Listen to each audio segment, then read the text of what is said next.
রাজু অফিসে যাওয়ার সময় তার ভাবি এসে বলে, রাজু তোমাকে তোমার বড় ভাইয়া উপরে ডাকতেছে, একটু আসো তো।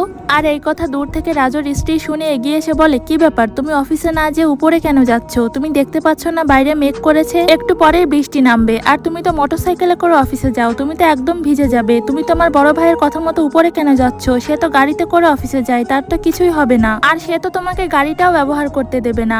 এরপর রাজু তার বউয়ের কথা না শুনে ভাইয়ের কাছে গিয়ে জিজ্ঞেস করে, ভাইয়া কি হয়েছে? তখন রাজুর বড় ভাই বলে, রাজু আজকে আমার অফিস বন্ধ, তুই আমার গাড়িটি নিয়ে অফিসে যা। বাইরে যেহেতু মেঘ করেছে, তুই যাওয়ার সময় ভিজে যেতে পারিস, তাই আজকে তুই আমার গাড়িটি নিয়েই অফিসে যা। সব সময় আমাকে বড় ভাই মনে করবি না, আমি তোর বাবার মতো। বাবা না থাকলে কি হয়েছে, তোর যে কোনো প্রয়োজনে তুই আমাকে বলবি। আড়াল থেকে রাজুর স্ত্রী এসব কথা শুনছিল। এরপর রাজু তার ভাইকে বলে, ভাইয়া আপনাকে অনেক ধন্যবাদ। একথা বলে গাড়ি চাবি নিয়ে বের হওয়ার সময় রাজু তার স্ত্রীকে বলে, দেখলে তো আমার ভাইয়া আমাকে কত ভালোবাসে। সব সময় একটা কথা মনে রাখবে, বড় ভাইয়েরা সবসময় বাবার মতো হয়।